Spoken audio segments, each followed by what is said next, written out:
Spring is here, and we're taking the opportunity to get back to working outside. In this episode, we expand our off-grid power system with an additional 4,000 watts of solar and install Bluetti's new EP900 complete home backup system. Then we put it to the test to see just how much it can handle. You guys watched us build this deck at the start of winter, and you watched us finish the deck at the end of winter, but there was one glaring issue with our design that we need to address, and that is that our staircase gets covered in rain and snow. The original plan was just to do a roof extension with the matching metal or maybe a clear plastic, but then Riley had an idea that I think is going to be way cooler and way more functional. We actually got an entire pallet of solar panels when we did our big off-grid system, and we have 9 left over that I've been trying to figure out where we can use them. And then it dawned on me that we could use them as the roof to make both a roof and expand our solar system. Bluetti reached out to us about testing their new EP900 complete home backup system, and we're actually going to be integrating these solar panels into that system. I'm really looking forward to this install and working outside today, so let's get to it. The solar panel is something like this. That means our roof is going to come out to here. I think that's perfect. And the goal is that it ends up high enough that we don't hit our heads on it.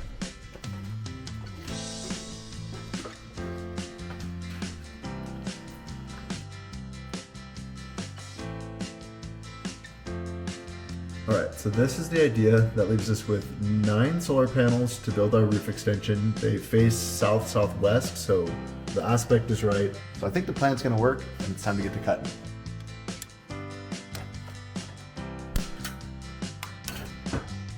It doesn't look right. Something's not right. You have 2 left, 2 rights. Oh. What?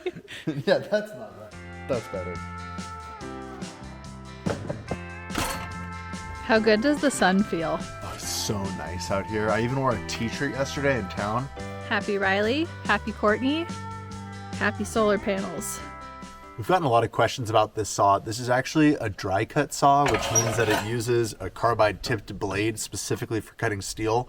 It's similar to a chop saw, except that it spins at a slower RPM to account for this blade.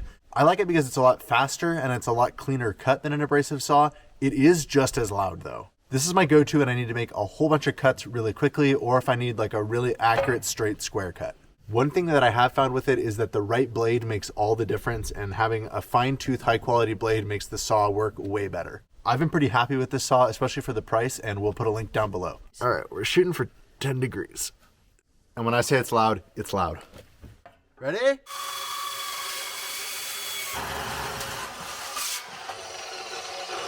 But it sure cuts quick. Riley just headed out to the container to turn the air compressor on. It kind of feels like we're living on a mud island right now. We've got this little area of gravel and things are dry around the shop, but then as soon as you leave that immediate area, it is just a swamp. So watch how he gets back. Normally we'd just walk right there, but not right now. So he's gonna go all the way over there. There's something I like about every season up here, except for mud season. I can't seem to find much to like about mud season.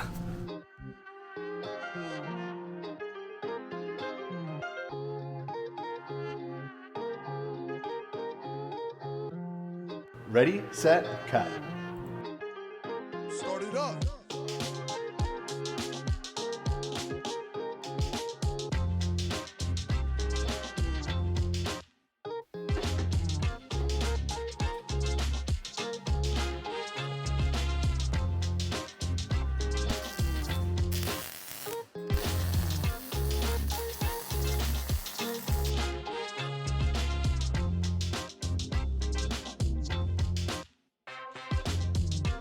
Okay, this is gonna go.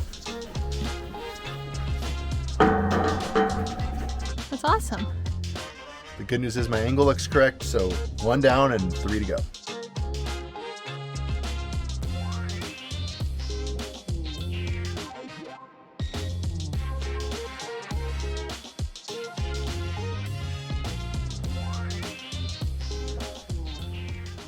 We're taking our afternoon pregnant lady nap.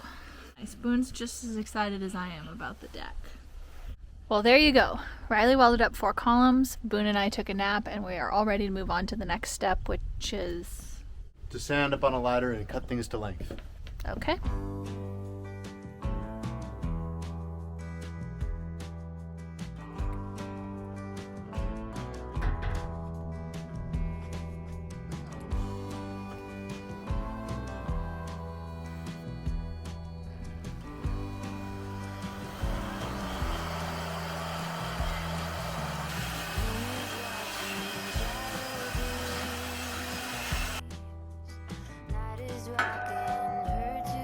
It's my new cup.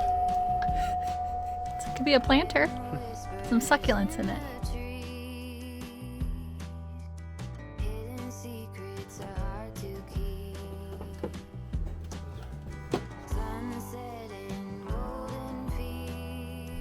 Wish us luck.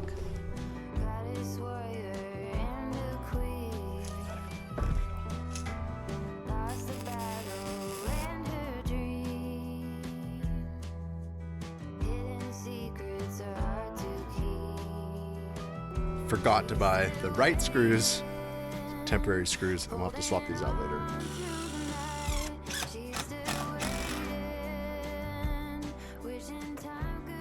But this is going to be the lowest point. The solar panels are going to stick out to about right here, and they're actually going to be higher than that by just slightly. Okay. So plenty of headroom.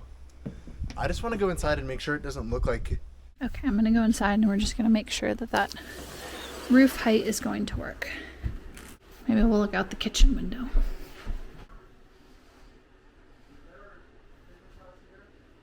Okay, I think we've decided that we are okay with the height. We like the angle, and we're gonna just keep chugging along and try to get these all done today. 1 kind of down, 3 to go.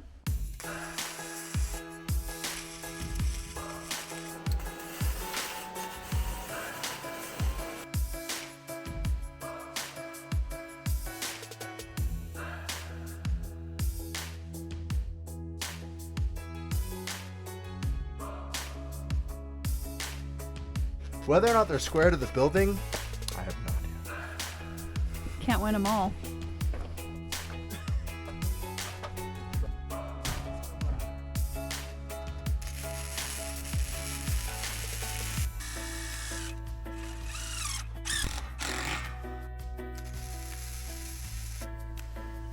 There's a bald eagle in that tree.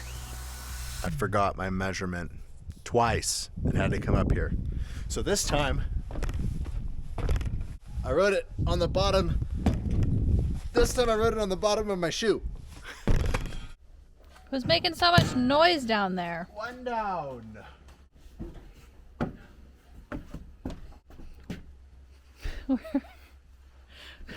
I'm loopy.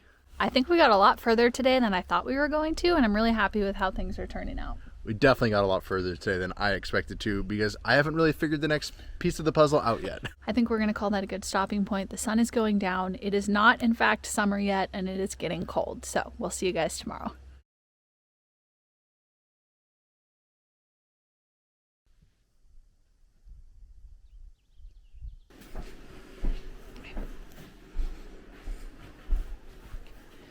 When was the last time you needed this? Oh, feels like it's been a long time since I needed sunscreen.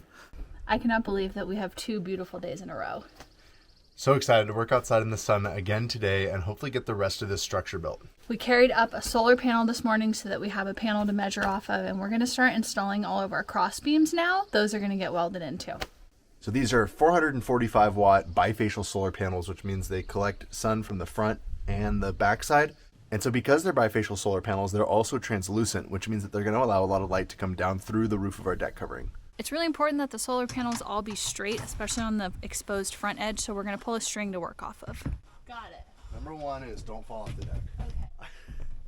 Okay. Courtney is super capable, but like now that she's pregnant, I act like she can't do anything.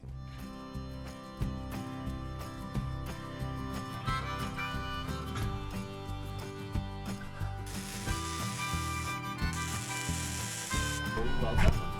1 down. No, 1 up.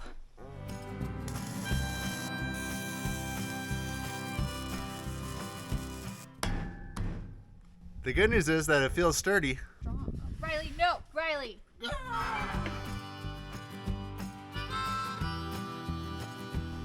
The official snow load test.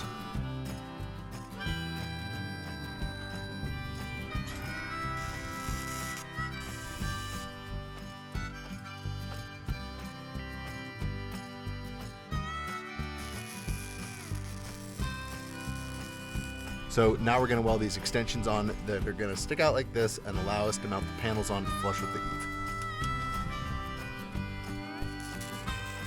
All right, got the proper bolts installed into the fascia, and now I think it'd be a good idea to add some diagonal gussets right here just to help support the weight of all the potential snow load out on the end of this thing. The panels are actually rated for 200 pounds per foot snow load, so the panels have a more than adequate snow load rating for the potential snow load on this roof. We just need to make sure the roof structure is capable of supporting that much snow. Like this. This is the official snow load rating test.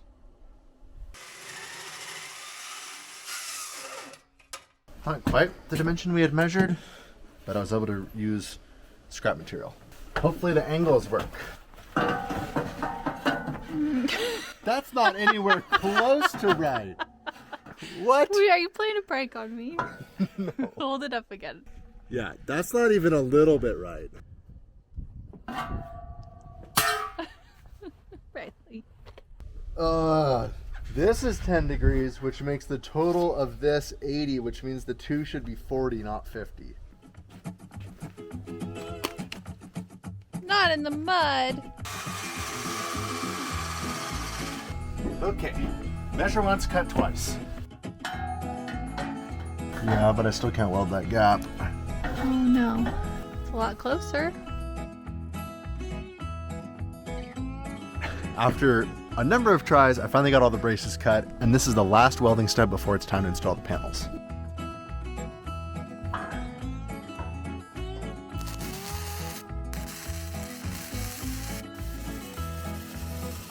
Yeah, I think that's the right call. That looks a lot better.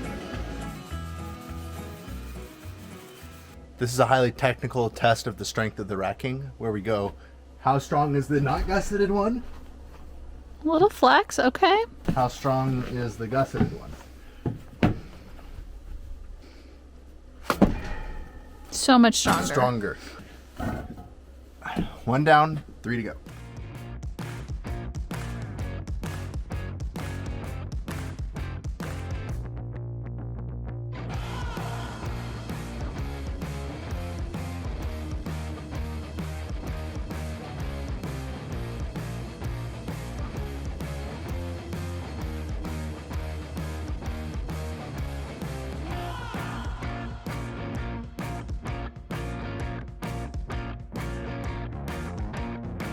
Riley pushed through yesterday and he was able to get all of the gusseting done, all of the welds cleaned up, and I think we're ready to mount solar panels. But first we need to get the panels over here. We moved all of our panels over to our solar container over the summer because we thought that's where we were going to need them, but now we need to move them back over here.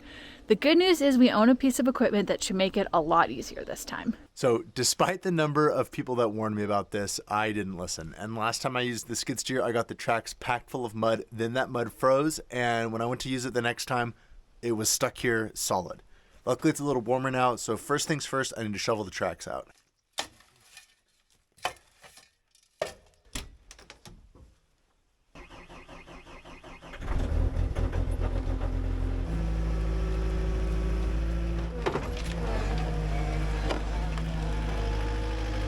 We were going to get started on this yesterday afternoon, but we decided to wait till this morning. The ground is pretty frozen right now, so we're hoping that we don't chew things up too badly because the mud in the afternoons right now is really bad.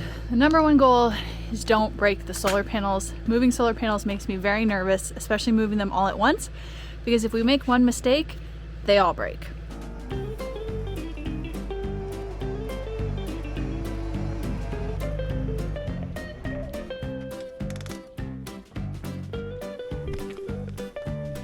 Last time we carried them one by one. This time we're not doing that.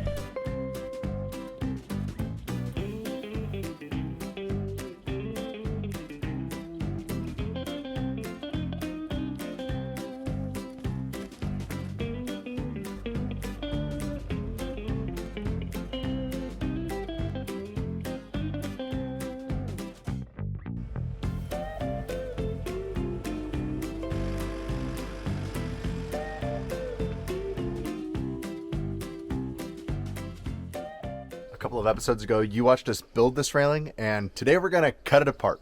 The goal is to always make this section easily removable, so when it's time to put it back together, we'll add flanges and bolts so that the section just bolts in and out.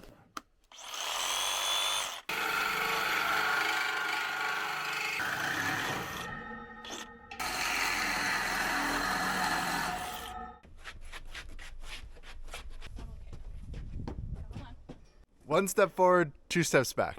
Well, don't take 2 steps back.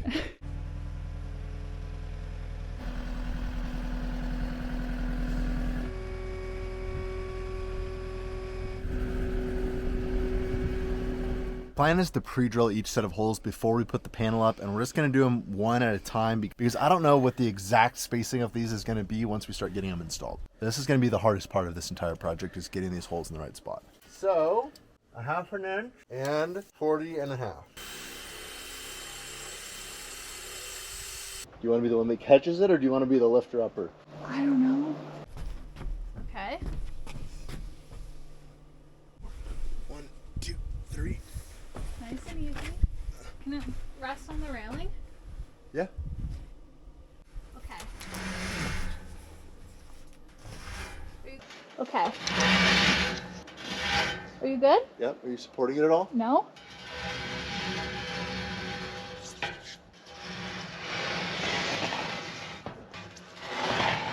Okay. Keep scooting. Okay, stop there.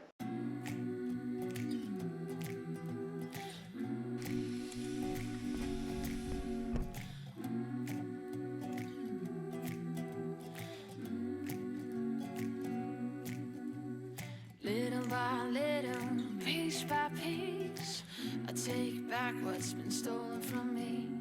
Little by little, piece by piece, until I'm complete. Oh my goodness, it looks so good. All right, with 2 panels on now, I can finally start to get an idea for what this is going to look like, and I'm really happy with the way that it's coming out. It's always hard to have an idea in my head and try to picture what it's going to look like when it's complete, but so far, I think this looks pretty awesome. I love how much light these still let through. It doesn't feel like we're in like this dark dungeon cave under here, and it still lets a bunch of light into the apartment. We are leaving a gap in between the panels because we have a weatherproofing like T-seal that'll go in from the top, but that's not here yet, so we'll have to install that later. But that should make this totally waterproof under here.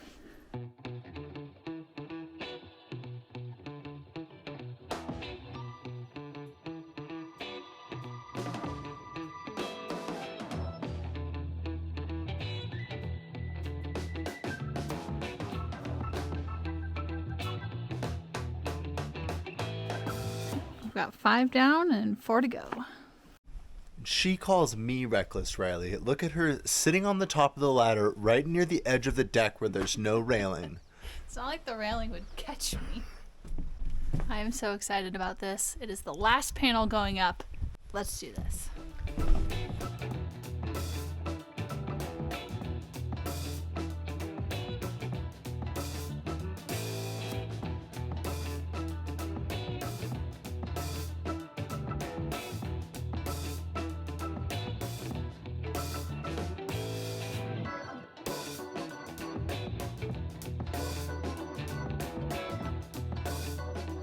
It feels so good to have all these panels mounted. Riley did such an amazing job designing this structure. I think it looks amazing. It's totally functional, and I'm really looking forward to wrapping up this project.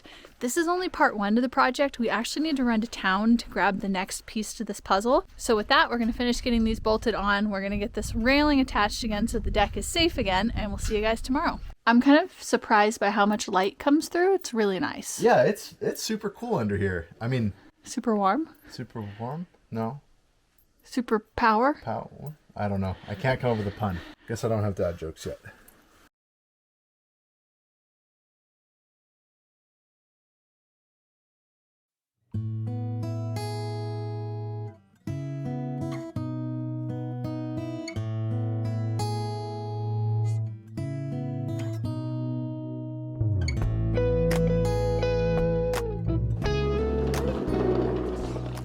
Bluetti reached out to us about testing their new EP900 complete home backup system. And I'm really excited about this system because the specs are pretty impressive. The EP900 includes 9,000 watts of inverter capacity, 9,000 watts of solar input capability, as well as a 10 millisecond backup changeover from grid power to battery power. And the modular design means that it's capable of handling up to 20 kilowatt hours of battery capacity. The system is intended to be installed as a complete home backup system or as an off-grid power system, so we're going to be installing it to power our home. In preparation for this installation, I went ahead and installed a new sub-panel and transferred all of our critical loads from our main panel over to our sub-panel. That includes everything in the apartment, like the refrigerator, the stove, the oven, the lights, the bathroom, well, the entire apartment. So we're going to be tying our new EP900 into this sub-panel and using it to power our home. Because our building is a post-frame building, there aren't any studs in the wall to make a secure place to mount these batteries, so I'm adding some furring strips to give us something to screw into.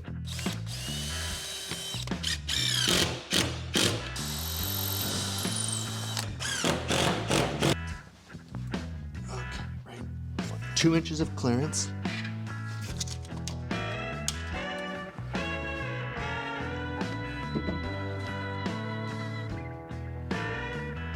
All right, 3 batteries, and then finally the inverter. 3 batteries combined to give us 15 kilowatt hours of battery capacity. And based on the instructions, I think this process is going to be very straightforward and go quickly. All right, no installation will be complete without the Riley test. Oh, it's very solid. I feel like that is safe. These are the cables that are going to connect each set of batteries in parallel, and it's some kind of just quick connect, clip-on fitting. I don't have to make any battery cables, so that's great. Okay, so starting on the bottom. Whoa. That's crazy. That's crazy.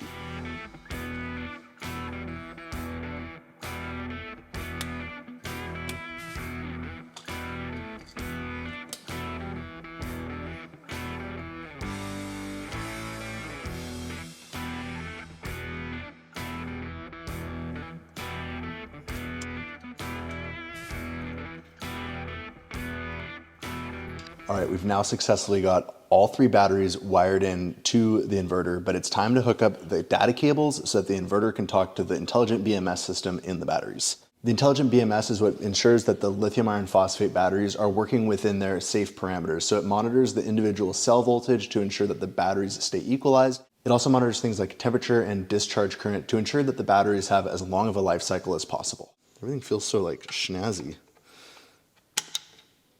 Oh my gosh. I feel like you're playing with like Legos. I know, I didn't even have to like twist anything. Okay, now this one comes down here. Look, you just like push, click. It like feels so nice.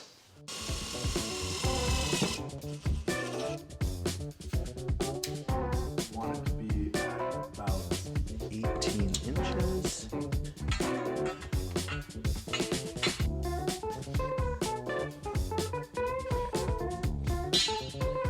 Batteries all hooked to the inverter. It's time to get the inverter hooked up to our sub panel so we actually have a way to get the power out of this inverter. So I'm gonna be running number 6 wire from that box up and over. Oh man, I bent it wrong. Wah, wah, wah.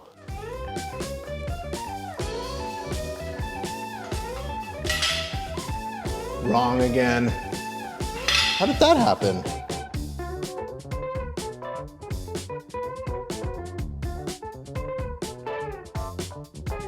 Well, I'm bleeding a little bit and I forgot to hit record, but the wire is in. I got it pulled from our sub panel over to the Bluetti EP900. A few electrical connections to make, and we're getting really close to firing this thing up for the first time.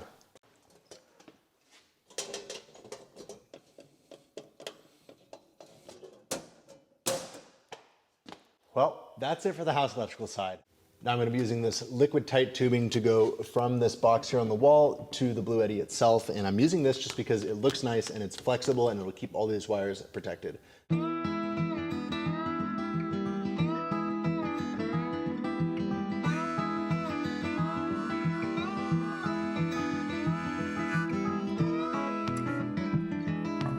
Right here on the side of the inverter unit is where both the AC output and the AC input come in. So because we're off grid, we don't have an AC input, but if we were grid tied, that's where we would hook up our grid connection. And then on the top is where the output from the EP900 goes to our sub panel. Inside this unit, there's an automatic transfer switch. So if we were tied into grid, it would automatically connect these two, bypassing the system altogether and making sure that our sub panel stayed on grid power. Should the power go down, that transfer switch would open, disconnecting these two, and then the power from the batteries and the inverter would automatically go to the sub panel. If we were going to tie a generator into this system, this is also where that generator would tie in. Next up is the IoT module. This module is going to allow us to control everything on this Bluetti system using the Bluetti app, whether it be over Wi-Fi or over Bluetooth connection, allowing us to make changes and monitor this unit from anywhere in the world so long as there's an internet connection. It's getting dark. I'm hungry. We're not quite done with this install yet. We still need to hook up the solar panels, but the power's been off all day upstairs and I'm ready for dinner. So let's get this thing fired up and see if we can't get some power upstairs. So step one is to turn the batteries on.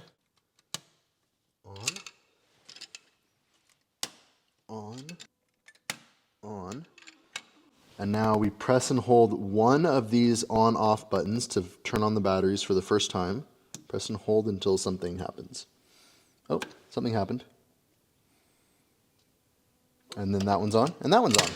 Sweet! Okay, and now we turn this on.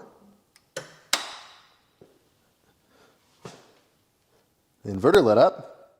This is supposed to automatically turn on, and then we can go into the Bluetooth app to control it. So far, it's doing exactly what the instruction manual said it would do. Everything's turning on. Of course, there's no screen on this unit, and so in order to control it and see what's going on, we're gonna have to connect to the Bluetti app. Okay, I downloaded the app. A device shows up. All right, there it is. It looks like it's at 46% charged, which is good because we don't have a way to charge it without the solar panels hooked up. I think that means it's time to turn the power on upstairs. All right, so main breaker on. I'm just gonna turn everything on. Oh, there we go. Now we're using 530 watts AC. So I think it's working. We should go upstairs and see what's going on.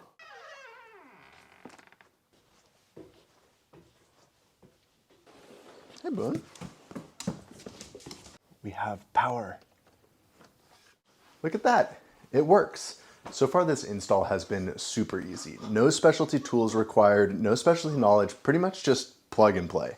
We're hungry, it's dinner time, so we'll check back in with you tomorrow to finish up this install and get the solar panels connected.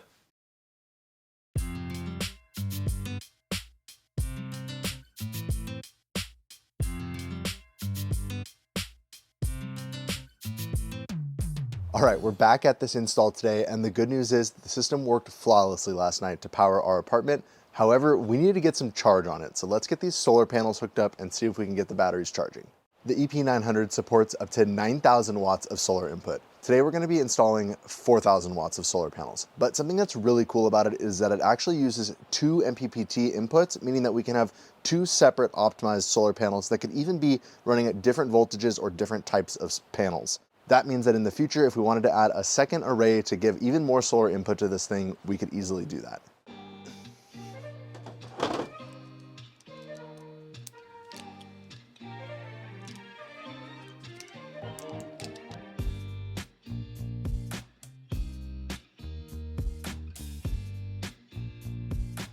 Using this post as a conduit to run these solar wires down from our deck into the garage.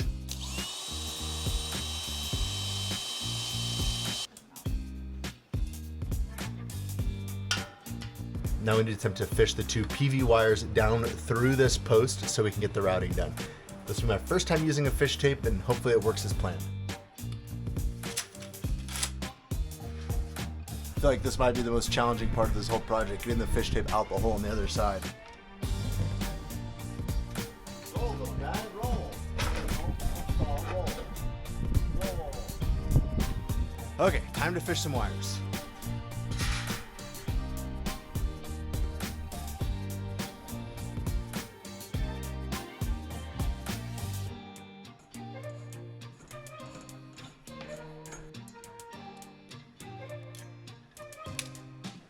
Positive done. I went ahead and connected that last MC4 connector up on the deck, so it's time to flip the switch and connect the panels to the Bluetti unit and see what kind of charge we're getting. Let's see what we got. All right, we are making 418 watts from the solar panels, and that's on an extremely gray, cloudy, rainy day. I've got some covers to put on, some things to button up, some wires to clean up. We'll see in a second. Over the last 3 years of living off-grid, Courtney and I have gained a ton of experience in the different types of power systems that are available, from DIY build-it-yourself systems to all-in-one units to systems like this, a complete home backup system that's powerful enough to power any appliance in the house, including high-load ones like air conditioners, electric dryers, electric ovens. So a huge thanks to Bluetti for reaching out and letting me test their EP900 and B500 complete home backup system. Now that it's all installed and we've got the solar going, let's see what this thing can do. So I went ahead and installed this garage heater. This is a 6,000 watt, 240 volt electric resistance heater, and I've connected it to our Bluetti. This is gonna put a 6,000 watt load on the available 9,000 watts. Then we're gonna go up into the kitchen and see if we can still use the microwave and some other appliances. This should be a pretty good test to see what it's like at its peak load. We are currently drawing 6,100 watts out of our system. Let's see, high for 3 minutes. We've got the lights on in the apartment. We're running the microwave on high. The heat storm is going. We're drawing 8,000 watts without an issue. All right, we've got another electric resistance space heater up here. And in theory, this is gonna put it over the edge and trip it. But it's going.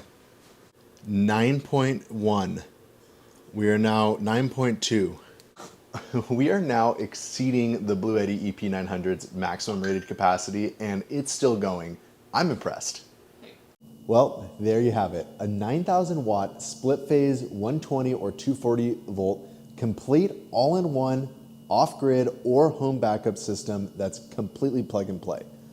I'm really impressed with this system so far, and I'm looking forward to giving it a long-term test. But in the meantime, if you'd like to learn more about this system, head to the link in the description below. Bluetti's also got some killer early bird pricing deals going on that you're not going to want to miss. So thanks again to Bluetti for sponsoring this video, and thanks for watching.